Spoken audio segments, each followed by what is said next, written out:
I'm Standing on a Million Lives is an anime adaptation by Maho Film based on a manga written by Naoki Yamakasa. The story revolves around a middle school student named Yusuke Utsuya, who is transported to a game-like world one day after school alongside his classmates Lu Shindo and Kazue Hakazaki. At first glance, this show might seem like just another generic isekai, but there is actually a lot to appreciate about it. I admired the fact that the author actually put some thought into the execution of the scene where Yusuke is first teleported to another world. Many isekai series follow a simple formulaic setup. Main character gets hit by a truck or dies in some unexpected way and is reborn in another world. This show doesn't follow the typical setup, and the sequence, regardless of how brief it was, deserves recognition, especially since there's an actual payoff to it in the season finale. I don't want to ruin the scene by describing it, so all I'll say is that it is weirdly eerie and has, for a lack of a better word, a certain mystique to it that will keep you engaged during it. Even if it's not the most impressive character teleportation scene out there, at the very least it's creative, and it was one of the very few things that stood out to me during the season. While in this other world, Yusuke and his classmates are given quests to complete by a mysterious half-faced being known as the Game Master. Yusuke is told that they must complete 10 stages of quests, and as it turns out, completing each quest is the only way they'll be able to return home. The world the main characters are teleported to seems to function similarly to a video game, which leads them to question whether it's real or virtual. While this show is far from the first isekai to use video game mechanics and ideas in a fantasy setting, they're utilized in interesting and engaging ways. There's a lot here that you've probably seen done in other shows, such as characters falling into a certain class akin to an old school RPG. However, this show leans into its video game-like inspired rules, such as only allowing a character to use weapons they've been assigned based on their class. This would mean that Kazue, who's assigned a class of warrior, cannot use Lu's magic staff. These restrictions force the characters to use the gear that they have by default based on their class, and since the classes are seemingly selected at random, there is a chance of getting stuck with a lackluster class. In typical RPG fashion, Yusuke and his classmates start out at a low level and are much weaker than the enemies roaming around them. I'm glad that Yamakasa didn't make Yusuke or his classmates overpowered, and that even the goblins they find initially pose a huge threat to them. Death in this other world works more like it would in a multiplayer deathmatch game than it would in a classic RPG. When one of the main characters dies, they will usually revive once the respawn counter reaches 0. The only exception would be if there are no more party members left alive, which would mean that they would all die in real life.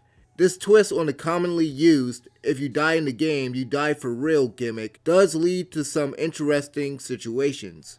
In addition to that, the quests they're assigned are difficult, and there is this lingering uncertainty that failure might also result in them dying for real. Yamakasa manages to avoid many issues that have plagued certain isekai and fantasy video game anime in the past. I've already mentioned how the author doesn't use the overpowered protagonist trope, which is a problem people have with Kirito from Sword Art Online and other shows. The author also doesn't give Yusuke a useless harem, which I'm a bit surprised by given the fact that he's the only male in the party. Thankfully, the girls don't fall for him for no good reason, and they have their own personality and motivations. The main characters are completely layered thanks to the attention given to their life experiences and struggles. Throughout the season, there are flashbacks to events that happen in each character's personal life and during their time in the other world. This series takes the time to flesh out each character's past as well as reflect on their experience while in the other world. As a result, Yusuke, Lu, and Kazue are much deeper characters than they appeared to be initially. I don't want to oversell this, so let me just say that the writing isn't anything too mind-blowing, but Yamakasa does a good job humanizing them and making them interesting. Compared to something like Sword Art Online, the personal lives of the main cast is interesting, and there's some actual good character development for everyone except Yuka.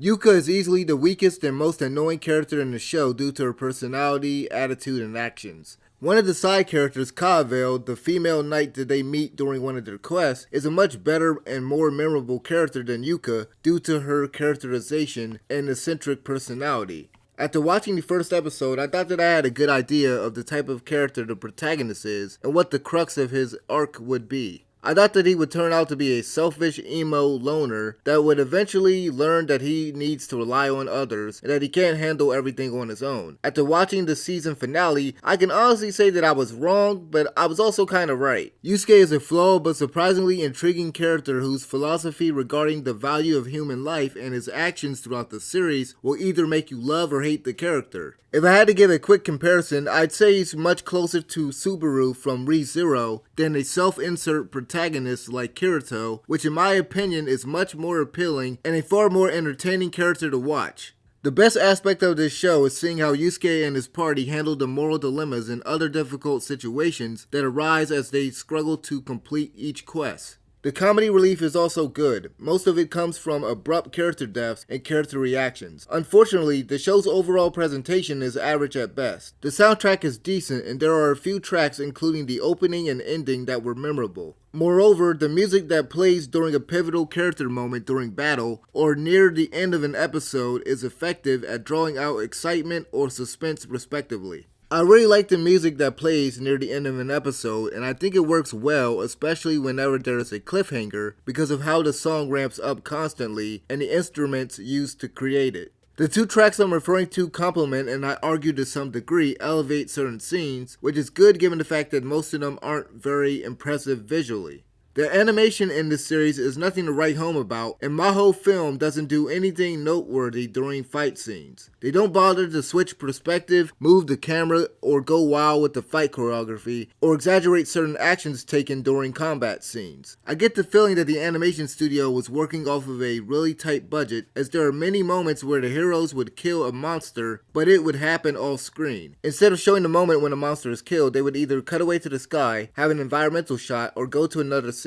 Since I haven't read the manga, I can't say for sure whether they were just following it panel by panel, but if that's not the case, then it's a real shame as these moments are noticeable, and I got the feeling that something was cut out. There was a cool moment where Yusuke takes down a certain monster early on in the season, but because they chose to actually not show the final blow being delivered, the scene was a bit ungratifying. Additionally, certain effects such as blood spraying or oozing from monsters look terrible. The blood kind of looked like brown sand coming out of goblins and other creatures. There are other things that I could nitpick, but I think I'll stop here as I don't want to be too critical on Maho Film, given the fact that they are a relatively new animation studio that might just be lacking in experience. While most combat scenes are straightforward and generally not very flashy, there are a handful of fights against creatures that are really exciting, as sometimes the characters have to figure out how to defeat a tough enemy. These moments where Yusuke and his party members are forced to use their head and manipulate the game-like mechanics available to them, or the skills they have gained, are hands down the best moments of the show in terms of action. Before I close out this review, I want to briefly touch on the voice acting. I watched this series first in Japanese and then in English when it became available several weeks later. The voice acting in either language is good, but I'd say that the Japanese voice acting is slightly better. The English voice cast, which includes Zeno Robinson, Jeannie Tirado, and Valeria Rodriguez, sounds perfect as their respective characters, but the pronunciation of certain character names seemed slightly off at times. In addition to that, some of the additional voices used for extra no-name characters range from serviceable to kinda bad. All things considered, I'm Standing on a Million Lives is an okay isekai series that isn't groundbreaking but also doesn't contain many of the common flaws its contemporaries have. Its pacing is a bit odd in spots due to how the scenes are cut, and the passage of time is a bit weird in certain episodes. The animation is serviceable and the soundtrack is decent, the characters and story are interesting, and the humor works, or at least it worked for me. If you don't go into this expecting something